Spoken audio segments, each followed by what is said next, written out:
আজকে বিএনপি ইসলামের বিরুদ্ধে স্লোগান দেয়, আজকে বিএনপি আলেম ওলামাদের বিরুদ্ধে স্লোগান দেয়, বক্তব্য দেয়। আপনি কি জানেন বিএনপিকে দীর্ঘদিন পর্যন্ত কারা ভোট দিয়েছিল, কারা সাপোর্ট করেছিল?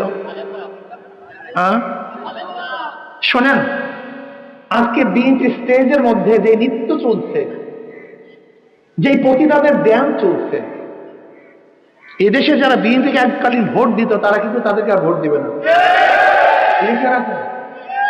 এত সহজ না।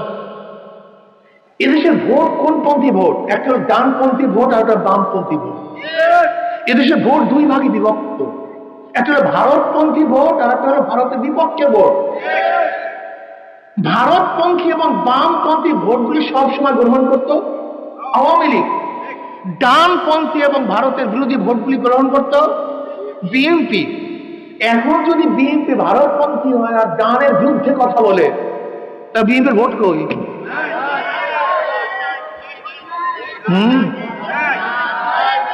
বলতে পারবো অনেক লোক দেখি, অনেক লোককে সাপোর্ট করতে দেখি, এরা হলো উড়ে জুড়ে বাঙালি, এরা রাজনীতি রং বুঝে না।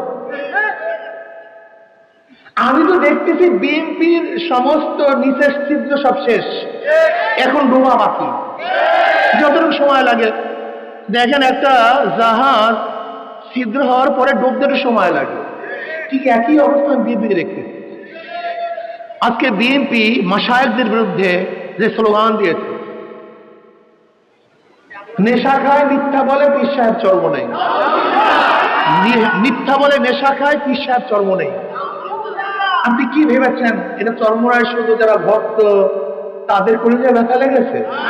এটা ভাবতেন নাকি?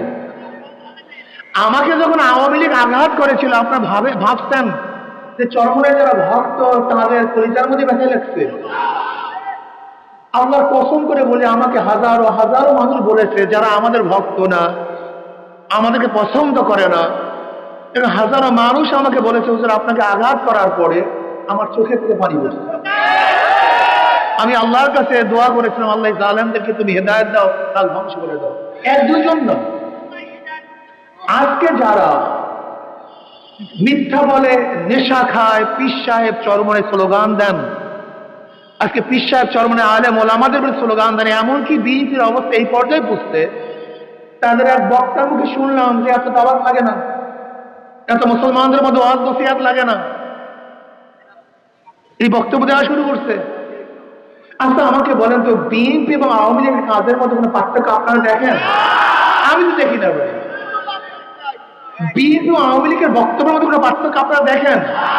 আমি তো দেখি না। আপনারা দেখছেন কি আমি জানি না, ভুল হলে বলতে পারেন আমাকে।